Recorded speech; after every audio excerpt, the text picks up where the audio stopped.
This episode is brought to you by Zencastr. Zencastr is the #1 tool for all podcasters. You can record high-fidelity audio between remote locations and get studio-quality sound. Go to Zencastr.com and use coupon code THATENTERTAINS for 20% off for 3 months or 20% off an annual plan. This is a That's Entertainment podcast.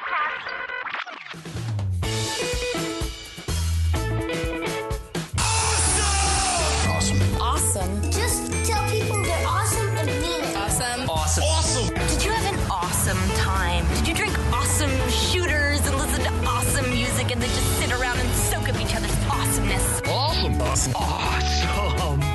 awesome. You guys are awesome. No, You're awesome. no. You are awesome. Sir, you are awesome. Seriously. Awesome. Awesome. Everything is awesome. Welcome to this week's edition of Everything is Awesome. I am your host, Kev, and this is the show where we sit down and talk to awesome people about awesome things. And this is continuing our special for Keystone Comic Con coverage. 2018 marked the very first Keystone Comic Con ever in the history of its con-ness. And joined with me again is Mr. Mike DeAngelo from the world of Tellest. Howdy. So we are going to talk about. So I only went to 2 days. 2 days of a three-day con. I went to day 1, day 3. Day 3, I got a little bit of a later start. We already talked about day 1. So day 3, I have one thing that I want to save for the end of this episode to close out with, which is like the feedback panel. But before we get to all of that, I do want to say, make sure we didn't plug this at all in the last episode. Gosh darn it.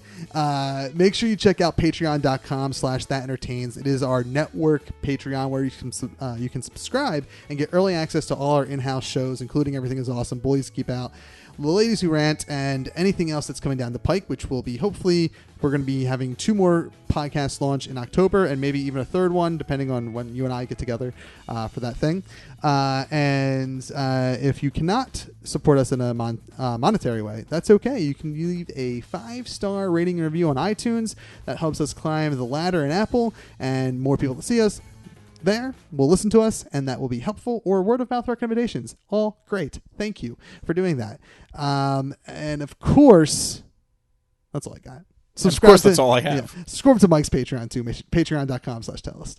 Every dollar counts, guys. So day 3 of the con, I walked in, and the first thing I actually did, because I was running late, is I got in and I beelined to Wawa. Because I had enough time to walk to Wawa, get a couple Diet Peach iced teas, and get a coffee. And where's the Wawa in relation to that? Around you took the train or you drove? I took the train again. Okay. So I took the train. Because I know they had the Dunkin' right as you walk up. Yes. And Dunkin' coffee for Weight Watchers is garbage. Okay. It's like 18 points for one. Now I could get black coffee, but the coffee I like is 18 points at Dunkin', 4 points at Wawa, because I get like the sugar-free caramel and I get almond milk instead of regular milk and whatnot. So anyway, the Wawa is like at I think 9th and Walnut. It's on Walnut, 9th or 10th, somewhere in that area. So it's not even that bad of a walk. No, it was I screwed up my walk because I forgot that I had it on car directions. Oh, okay. So it was telling you go this way. So you're going down one-way streets and stuff. Yeah. So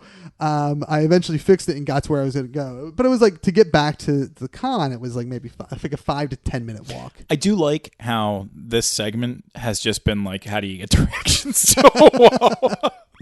And if Google Maps wants to sponsor this podcast, go ahead. Also Wawa. So got back and I just beelined right to the first panel that I was there to see. I mean, the first one I was there to see happened hours beforehand.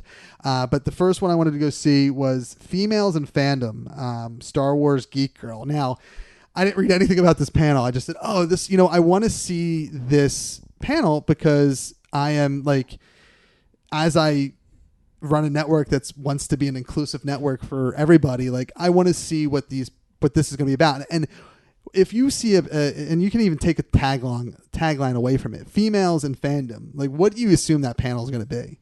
I don't know. I mean, because when I first think about it, it's like getting more kind of like females represented in comics and things like that. This almost sounds like it's the fans rather than... Well, no, it was... yeah, I guess so. That's Good point. That's probably the way I should have gone. Yeah, because I mean, immediately when you think about it, like my immediate thought, and then when you asked me, I kind of went the other way. Like, well, if it's not going to be that, then it has to be. It's funny because I didn't go the other way. I stuck with like, I assume this is going to be a panel about talking about like women representation in Marvel and DC exactly. and stuff like that. And I knew there was, and you had that recently because they did the Wonder Woman movie, they're doing the Captain Marvel movie, things like that. It's definitely getting better. And I think it's smaller scale stuff, except for Star Wars, still needs to work on it. But smaller scale stuff like Marvel, and I should say Marvel TV, and like a lot of the TV things are doing it, and now it's starting to creep into the bigger MCU and DCEU stuff and whatnot. But this was Star Wars Geek Girl is a podcast that may or may not be from this area. I have no idea. I'm trying to get more information on it. But it's a podcast hosted by, now only one of the hosts were there, but hosted by women, obviously. And that's what they were doing. They were just doing their podcast, and they were mainly talking about like women in Star Wars, and not necessarily from a fan perspective, but from how are women represented in Star Wars, and but in a very, not the way I was expecting it at all. And this isn't like, I'm not in a bad way. Like I enjoyed the panel a lot. And it made me interested into like getting more information about this podcast, and whatnot, and just, and I've been on Star Wars. I'm getting ready to launch a Star Wars podcast, so I've been on a Star Wars kick, and whatnot. So, but I have to say, and I do apologize if the people who are fans of that podcast, not fans, if the people that are that do the podcast, that produce that podcast and whatnot, are listening to this. I do apologize for bolting out as soon as you said it was time to give stuff away, because I was like, there was a mix of males and females in that room, but I was maybe one of the only like 30-year-olds there for sure, part of the press, and got like they gave raffle tickets to give stuff away, and I was like, I'm not going to be the press guy, the old man press that gets a free thing here. So I quietly packed my stuff up and scooted out once they said they were like, hey, we're going to get ready to do giveaways. But it was, and they had, there's another podcaster from New York who does a Star Wars, like Rebel cast or something, that came down to be she kind of ended up being the host of the panel, like, and interviewing the host of the podcast about stuff. It was a really weird dynamic, but interesting. Like I said, it caught my attention.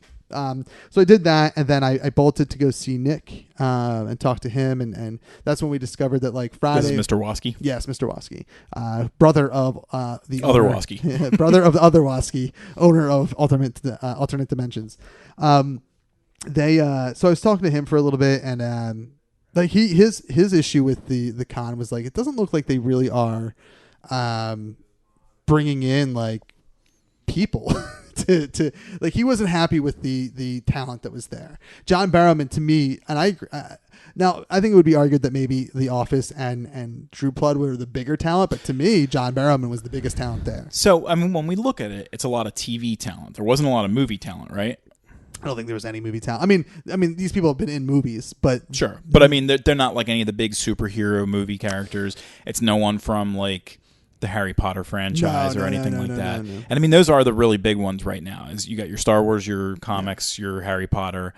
I mean, maybe down the line with like the Amazon thing, maybe we'll see. Well, no, because that's not movies. That's TV. So yeah, I don't know. It's weird. It was there was a lot of TV talent, but again, this in this we'll kind of kick into a conversation we have at the end of this episode. But I think the placement of the podcast, the placement of the con being 2 weeks out from New York Con, I think had a lot to do with that. Keystone, I think, has potential to become bigger than Wizard World. The issues that this con had, I think, was mainly placement based. So they had something we didn't talk about in the last episode, but I purposely saved it because it relates to my interview with Sandy King. Is when you first walk in, like pretty much all the exhibitors and artist alley and everything is to the left, and then straight ahead is the live stage where they had music playing and bands playing, and then a wrestling ring. To your right was literally nothing. Like they had a couple photo op things for like movie trailers, and like get your picture like Venom, and get your picture with the Fantastic Beasts, and a bunch of stuff. And then like the bands were also set up kind of over there. And then behind that was like the cosplay area and some more exhibitors and stuff. So when I went to go meet up with Sandy King is the wife of the legendary horror master John Carpenter. So Sandy King-Carptener. I like how when she became the wife, he became legendary. Well, and we'll get to that in the interview where we only, I mean, I don't even know that we brought Mr. Carpenter up by name. Like, I think once I referenced him as your husband, and that's it. I wanted to make sure this was an important interview for me. I loved sitting down and talking with Meg Aran. That was an important interview for like me personally.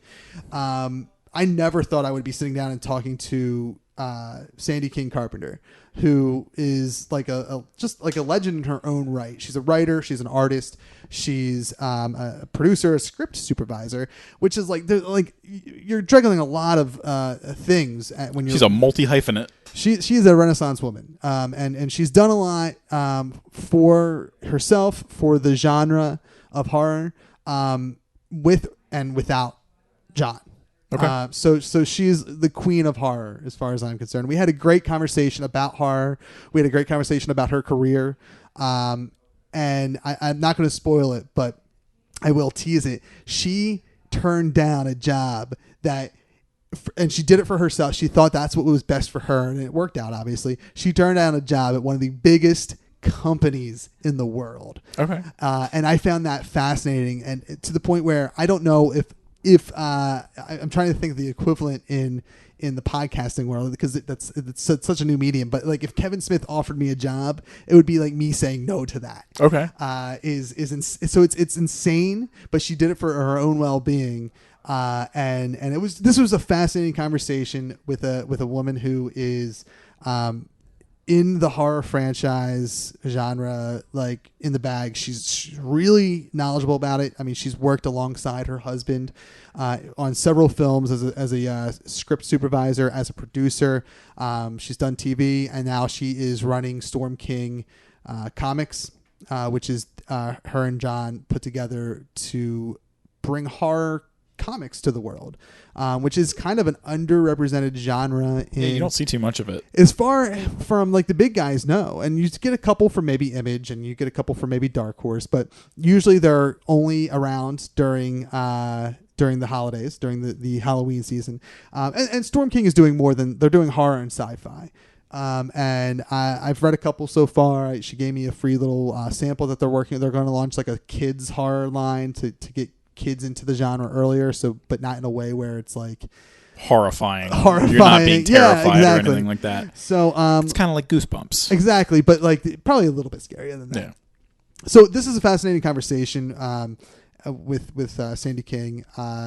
Again, grateful for her time, because I kept her longer because it was just a fascinating conversation. I mean, she's got years in the business, and she's just real sharp, real funny to sit down and talk with.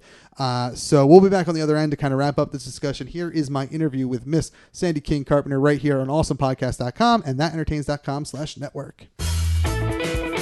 Thank you for doing this, first and foremost. My pleasure.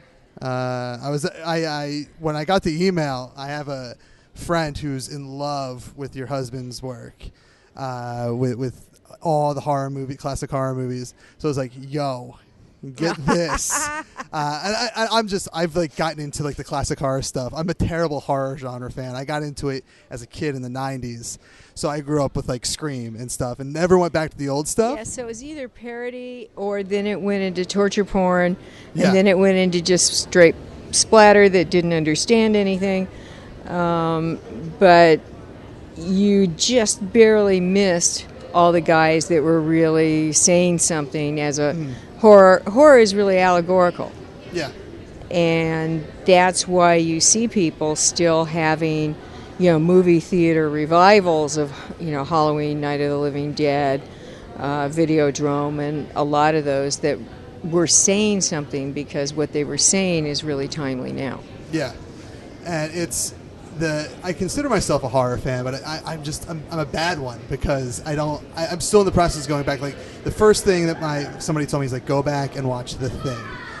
That's the one that if you're going to kick it off like that, establishes a lot of horror tropes that are used today.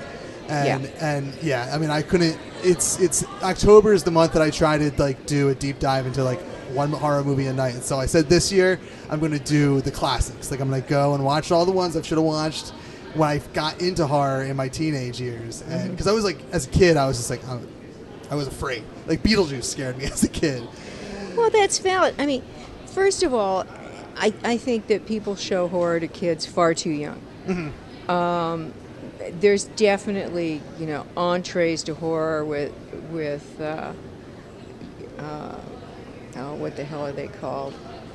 There's little steps for little feet. You can start them off watching Scary Tales and DuckTales and things like that.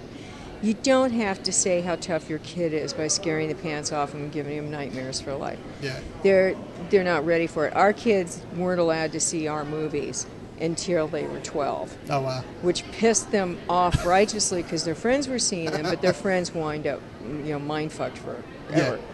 So you really have to take what each kid can handle, and a lot of that depends on how imaginative they are, which is not like, oh, my kid's really imaginative, it's safe. It's like, no, your kid's really imaginative, and they're going to take this another step into what is bothering them, because that's what we're a vehicle for, which is exercising those demons. But you have to be, there's a reason we're labeled mature and R and those kinds of things.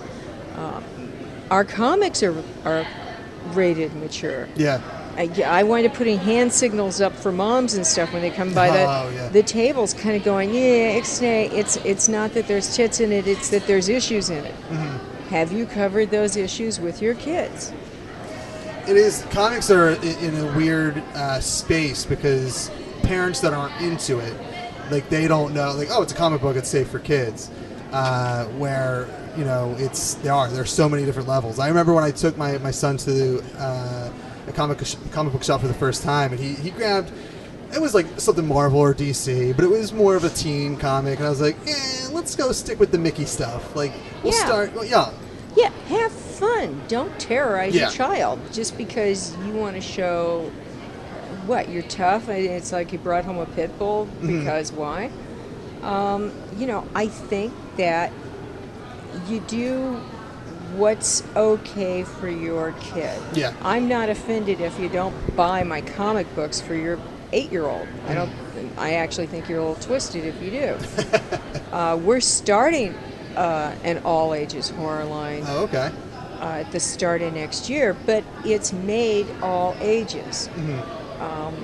It's made for issues that younger, like say 10 and up, are handling because it's appropriate. Yeah. I think they can have good horror. I think they can have good issues and good scares, but that aren't dealing with maybe more existential angst that aren't in their field house yet. I think that's neat because like my son, he's 6.5, and Sunday nights we tend to sit down and watch The Walking Dead when it's TV season, and he's in that weird age where it's hard for him to fall asleep because he's just hyper, I guess. I don't know what it is. So he'll come moseying out. What are you guys watching? We pause it like, dude, you can't, you know what this is. Yeah. No. Okay, I'll go back to bed. And then 5 minutes later, I thought I heard you guys call my name, just because he wants to take a peek at it. So it is, I would love to have a piece of horror that I can show him at a young age. But the neat things is you're coming into October, so there'll be, The Simpsons. Yes. Treehouse. There'll be Scary Tales, Donald Duck.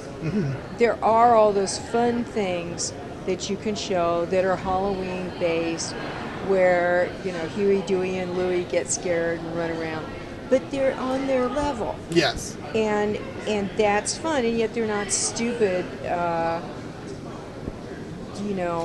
not Casper the Friendly Ghost, which Casper's fun, but he's not scary. And if they want just that little tinge of scary, then you can tiptoe in. Yeah. And what we want is for, I would say, maybe 8, but definitely 10 and up for Storm Kids comics. to say, okay, there is something for you. Yeah. And you don't have to have heads cut off to enjoy it, you know, and you don't have to worry about the state of your soul in hell, and being afraid you're going to die today. I mean, we can do this in little steps, and you can still have fun and come out a hero. Yeah, I do cherish the day that I can watch all that stuff with my son, because it'll be fun. But I mean, especially my son, he's got a weak stomach, so when he sees his own blood, you know, so like, let alone seeing all that stuff. So I know I don't even know if he'll be ready for it at that age, but that's exciting to see it embraced for the 10-year-olds, because they are. I know, you know, I don't think I was exposed to it that young. My first major horror franchise was Scream, like from Wes Craven, and that I was, I think, that was mid-90s, so I was probably 10 to 12. Yeah, right that's, about that's age okay appropriate. for that one, yeah. You know, I think that, you know, look, there's no absolutes. I just think you got your whole life ahead of you. Yeah. Take it in steps, have fun, and make it so that there isn't some kid so afraid he's going to be considered out of it if he doesn't like something and is uncomfortable.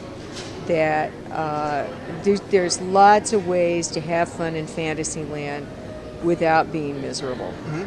And when they're ready, they'll come to it, or maybe they veer into sci-fi where they get a little bit of grim action or a little bit of scare in outer space, but maybe they'll never be a hardcore horror addict. It's okay. The biggest thing I find odd is the snobbery that starts happening in our genre, where you want to go, dude, you know, lighten up. I didn't know we had to be so cool. It took me 10 to 15 years to start getting into the genre that was around at my time, and then it took me another 20 years to finally say, all right, let me go back to like the classic stuff and watch all that stuff that, you know, my uncle was raised on and would always tell me to watch, and I would just be hiding if it was too scary for me. Yeah, you got to remember, it's your ears you have to block. You kind of squint your eyes and block your ears. If you don't block your ears, you're doomed. Yeah. Because then you're just going to be screaming in the dark. Yes. Yeah, exactly. So I like to talk to my guests and kind of get an origin story for them. And you've been involved with so many different aspects of you know, creative arts and film, with The Outsiders and Big Trouble in Little China. They Live, Vampires, and the list goes on. As a screen supervisor, right? No, script supervisor, and a producer. Producer, I can kind of like figure out what that is. Script supervisor, knowing that you have kind of a background in writing, what's script supervising in the film? Well, a script supervisor is a liaison between the shooting crew, editorial staff, and production. Okay. So, literally, most people would think of it as one part of the job is matching. You know, you're making sure cigarettes are in the right hand. Okay. But what you're really doing is you're logging a record of every piece of film shot, every shot in the movie. And you're making sure the editor can find what you shot every day, what the angles were, what the lenses were, so that you know that you covered the film and did what the director meant to do. And then you have a book, and you're sending in pages every day to the editor of what you shot, along with the director's notes of what he's expecting out of it, along with what went wrong every take, what went right every take, what the editor should be looking for in performances, what he thought the strengths and weaknesses of everything were. But you're inside the director's brain, ideally, keeping track of overall, not just continuity of matching, but continuity of momentum, pacing, tone, because generally you're not shooting in continuity. You're shooting in several different locations and stages, and this is all supposed to look like it's an organic piece. So that's one part of what they do. And then you're also keeping a log for production of page count, minutes it ran, how much of the movie have you shot, are you in essence, getting the movie done on time. And where do you stand with that? So it's a real interesting spot to be in production, because you have an overview of what everybody's doing. And especially when the continuity side of it, like that's such an important piece, because it can take you out of the movie if it's blatantly obvious that it's not matching.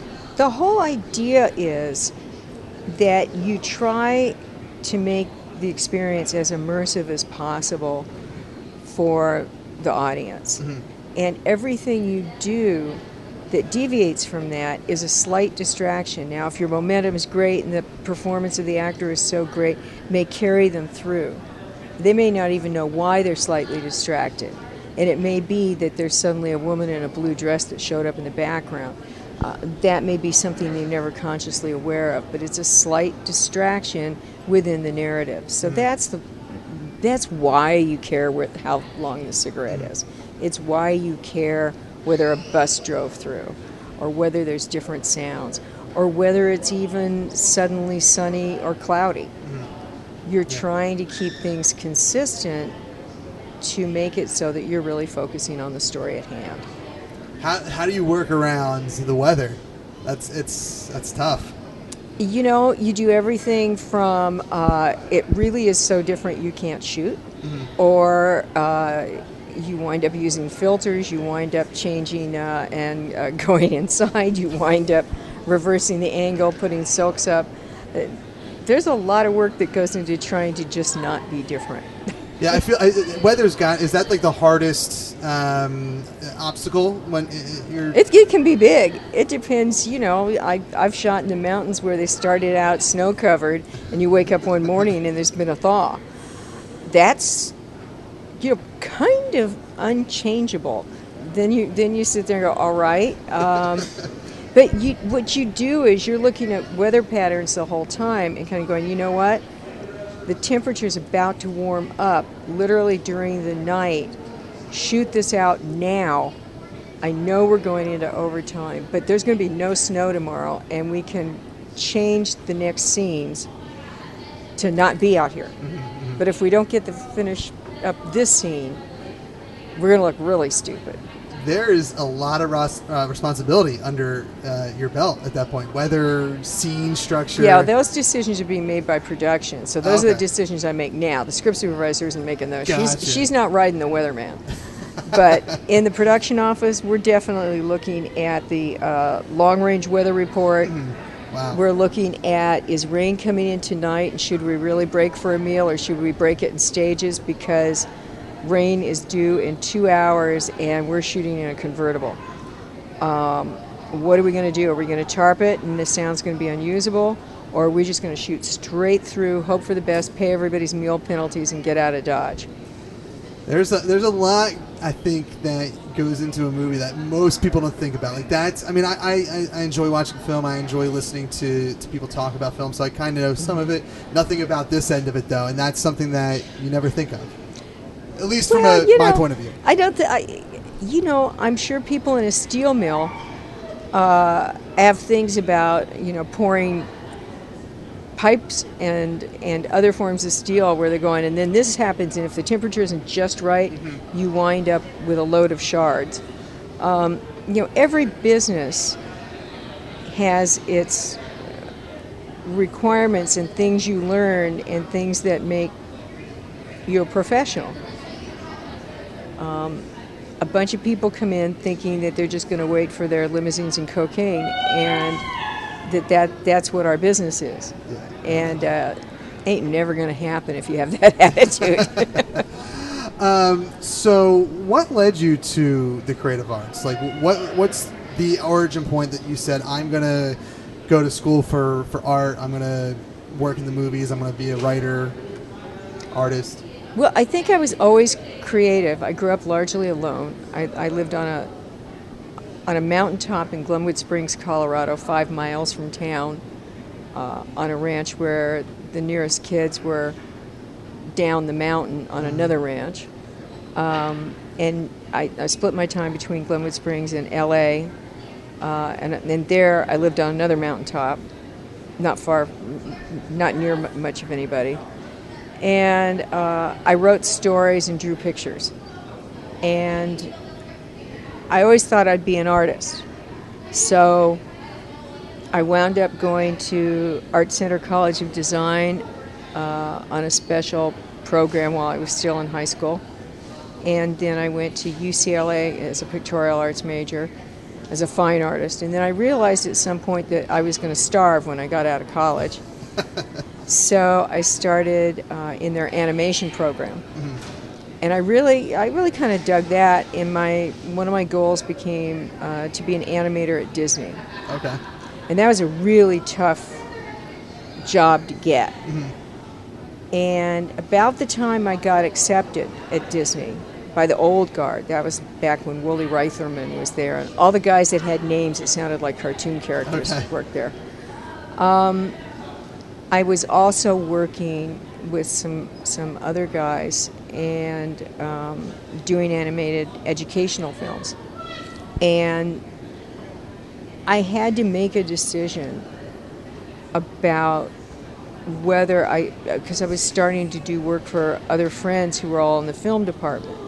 And it became a decision, do I go into live action or do I go into animation, which is where I thought I was always going.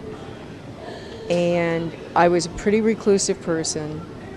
I really got afraid that for my overall life, I would become even more reclusive if I stayed in animation and more isolated. And it was just one of those spur-of-the-moment decisions where I turned down the job at Disney. Wow. Much to everybody's surprise, including my own. And made a decision to go for it in live action. And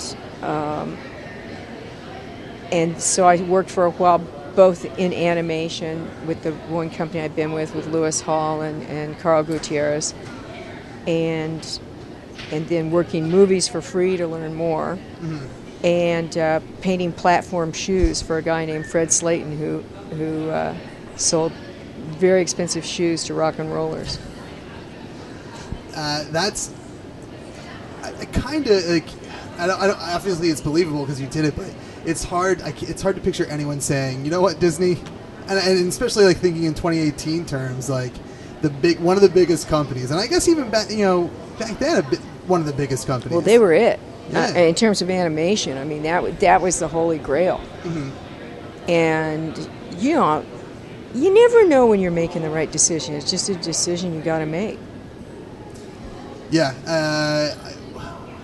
that's a tough one. It's good on you though for realizing what was important for you and your health, even.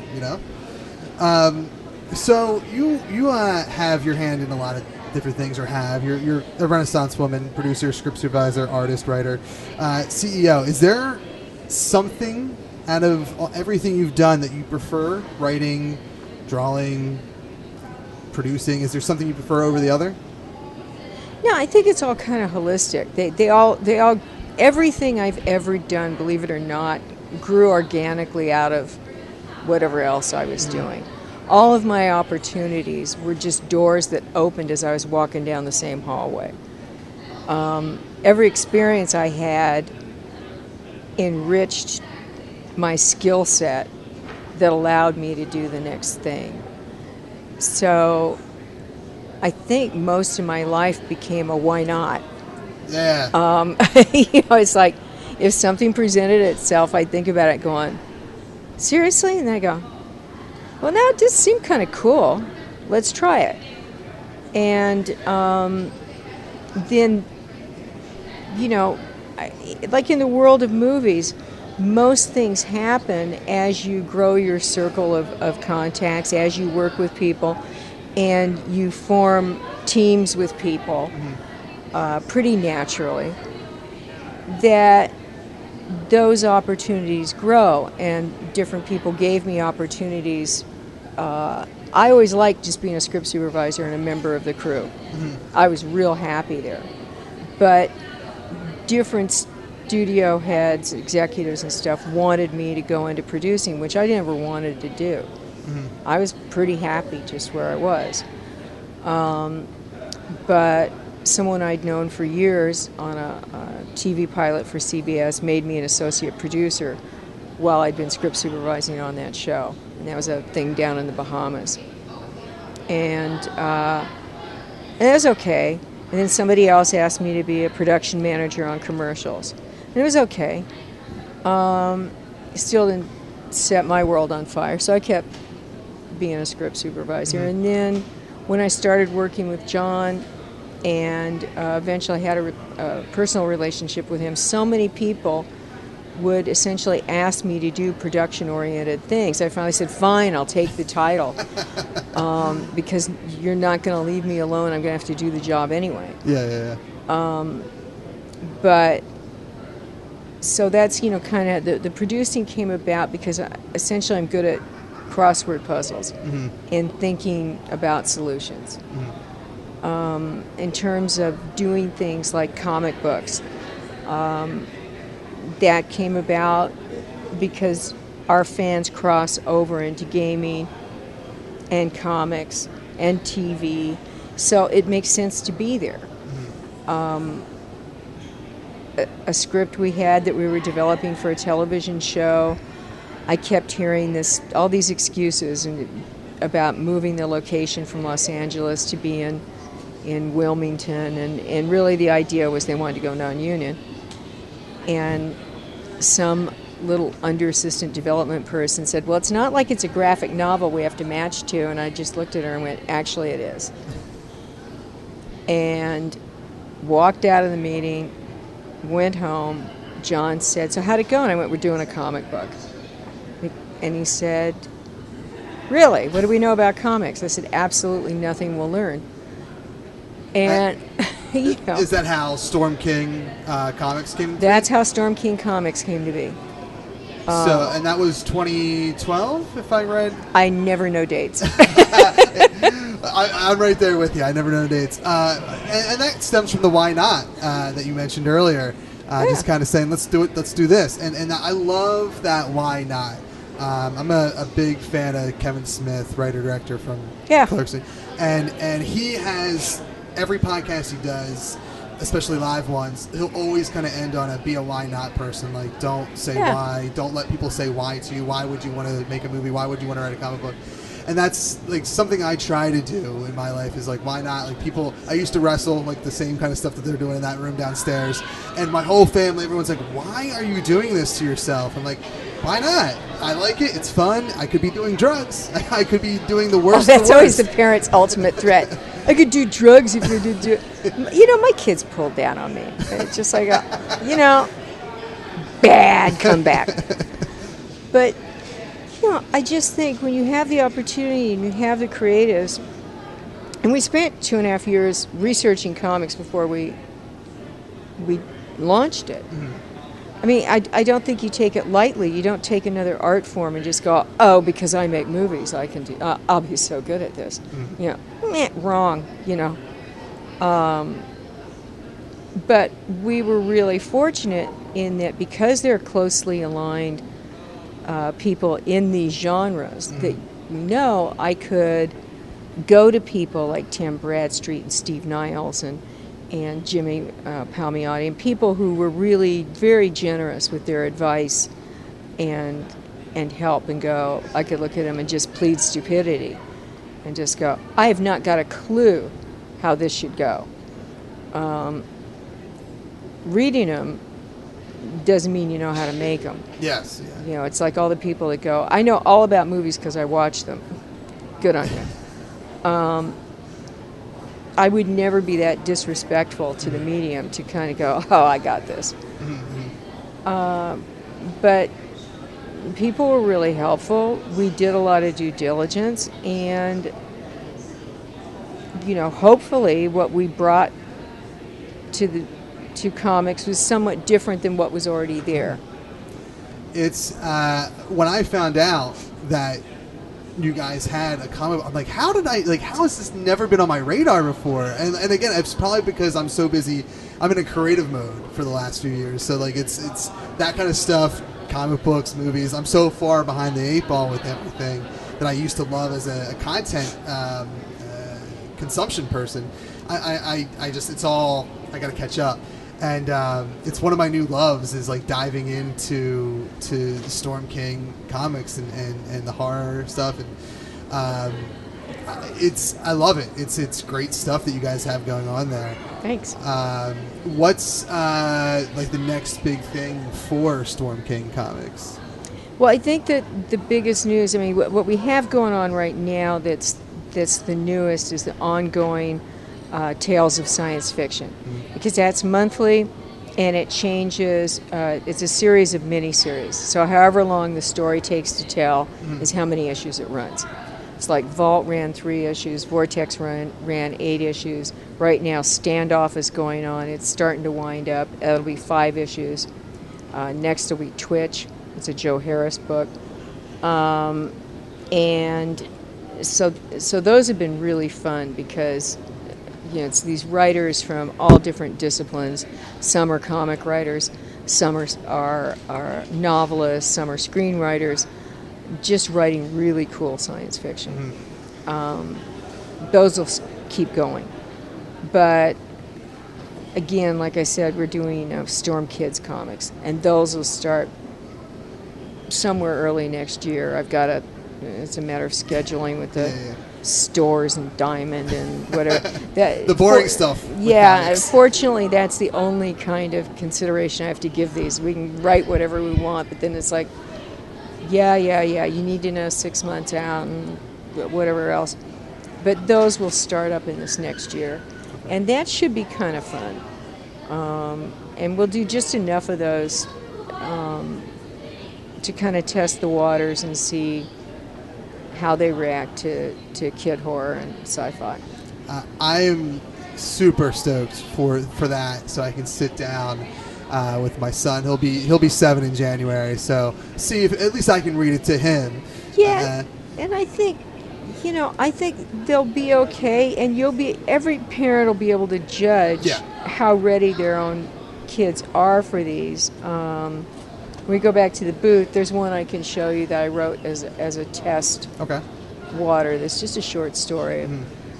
Kids who decide to do the old thing where you break into the abandoned house that you're not supposed to go into. Yeah. That old. And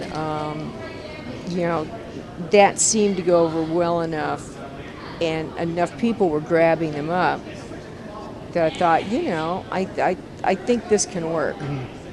Yeah, and that kind of story is a story that every adult can relate to because they did it when they were kids. Every kid, probably, maybe not my son, he's a little young, but like a 10 to 12-year-old kid can definitely, they've had that thought if they haven't done it yet. Yeah, at some point it's going to occur to you this is a cool idea. Yeah. And this story will show you why it might not be. Yeah, that's amazing. I can't wait to take a look at it downstairs. Sandy, thank you so much for your time. Oh, thank you. And we're back. Whoop. And there you go. You got it, and you missed it. I was waiting for it. I went I did one of these to hit stop on the recorder to see if you were going to do it. Oh, it was planned. It was planned. So again, a fascinating conversation. I want to thank Sandy King for her time. It was, again, I enjoyed the conversation. Hopefully you guys enjoyed it. And now that we're at this part, I can say I can't believe she turned down a job with Disney. Oh, wow. Yeah, she was an... Because I'm just hearing about it now. Yeah. Because, again, we didn't listen to the interview live because we have things to do. I'll listen to the interview live again when I edit. But, yeah, she was she was into animation for a while. That's how she kind of first got into film and stuff, was through animation. And she wanted to work at Disney. And she got the opportunity to, but she had to, at that point in her career, had to either pivot to animation with Disney or pivot to live action. And animation tends to keep you a little bit more secluded, she says, and she was that person already. Going live action made her grow. But yeah, she's like, so this would have made me more of a recluse, whereas this would have made me, out of my shell, basically. I'm paraphrasing, of course, but and I was like, that's amazing. Like I don't know that I have that kind of willpower. Like if, again, I use the example of Kevin Smith giving me a paying gig, whether it's in film especially or if that was what she wanted. Like if she had been wanting to do it for a long time, then that's a hard thing to say no to. I mean, you could see if you want to be an animator for Disney and you get an offer from WB, I can see you saying, I'm not going to do that because I want to go do live action instead. But to say no to like what was for years perceived as your dream gig is amazing. Did she say anything about regretting it, or No, she does not.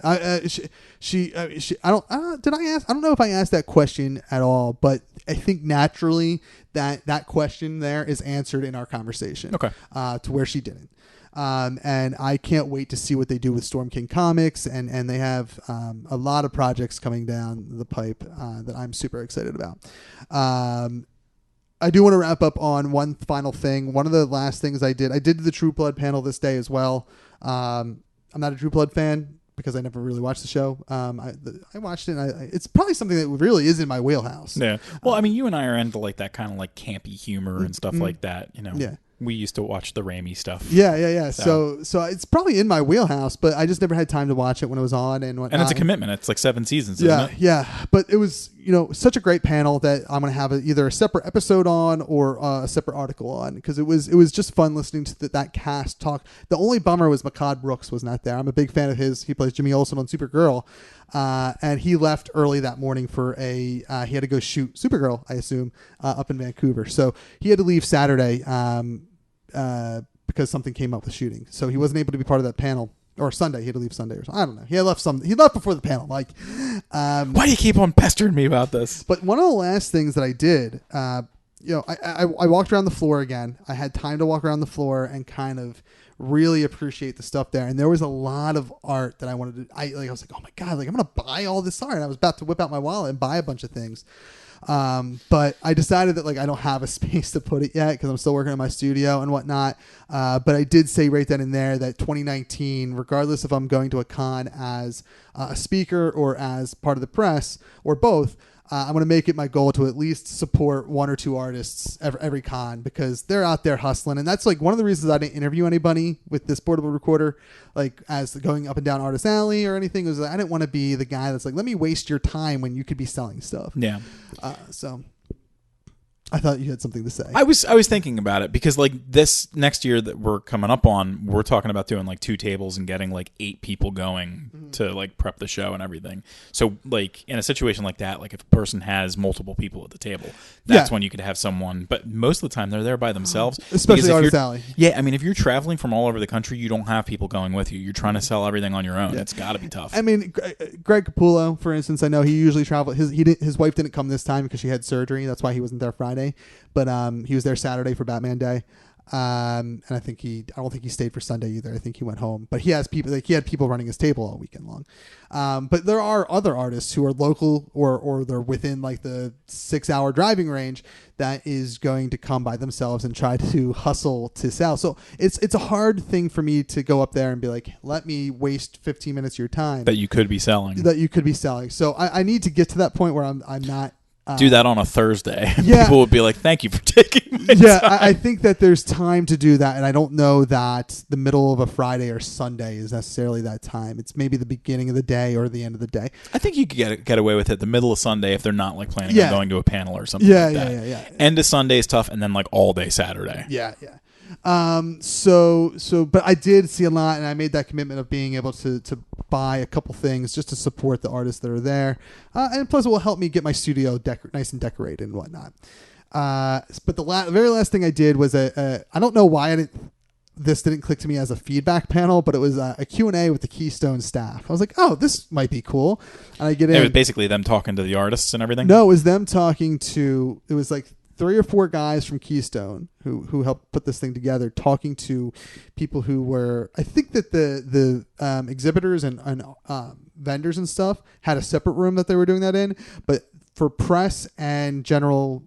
Oh, to kind of get your concept of how it went and what they could change. And that was neat because I've only ever seen that happen. I've only ever seen requests for feedback once, and that was from PAX Unplugged, but it was only through email. I didn't see any kind of panel where they had something in person. Yeah, and I mean, that makes a lot of sense because you want it fresh in your people's minds. And to be in person means that you're taking it serious, I think, and was I got one of the guys' emails because me and someone else had the same thought of there's a lot of local talent, a lot of local content creators that you could work with to help promote this. And they need to promote better in the suburbs because there was a lot of people there in that room that were from the suburbs, and they only heard about it because of XYZ, but nothing because of being in the suburbs. So there is, I got to get off my lazy butt and actually email the guy, but like, I'm excited that they seem to be really willing to work with the local community, content creators or not, to kind of make sure that next year is even better. And if they had that space over to the right that you said, then they have the room to fill that out. And a big complaint, which I don't think I talked about ahead of time with the live stage in the wrestling arena, like I said I was going to, me and Mega Ran and me and Sandy King had to leave the show floor to go do our because it was just so loud. It was so loud, and Sandy, that was one of the complaints that they had at Wizard World last year as well. So it must be like the location is really tough to kind of plan out the right way.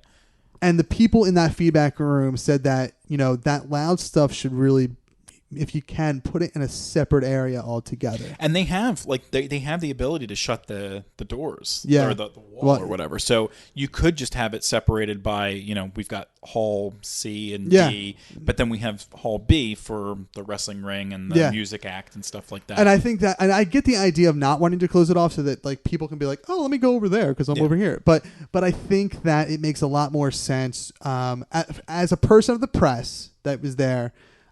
It would make it easier to talk to people. And it's tough even for an artist who's not getting recorded because like you have to yell to the person you're trying to sell to. Exactly. So it's a bother for everyone, press, customer, and artist or vendor. So we'll see what they do next year. It seems like they took that into consideration. There's a lot of things that some people complained about that was really kind of out of their hands. Like I think the food offering is generally supplied by the convention center, not the ReedPOP. So like that was like they're going to see what they can do, but like probably nothing because that's not up to them. Well, maybe they can bring because like food trucks or something. Yeah, because at Wizard World they have the soda thing that travels with them all over the place. Wild Bill or whatever. Yeah. That was there for Keystone. Oh, okay, cool. Yeah. But they have like the Stella Artois trucks that come in. So they could probably do something like that. And honestly, a food truck is probably an awesome thing to be able to put on the show floor because it's not even like you can't just drive it right up. Yeah. So if you wanted to set up at a convention for 3 weeks and you had, or three days and you had a taco truck. I mean, you definitely have a lot of Deadpool cosplayers at your taco truck, and me. Chimichangas, man. But it was a good time overall. The con was fantastic. There was first year mistakes made, but I think compared to another first year con that I went to last year, I think the mistakes were easily managed and not a big deal to me. Like I could work around it. And maybe I'm just like really mad at the other first year con for not including any local talent, but we'll see. PAX Unplugged is supposed to do better. Ooh, I named them.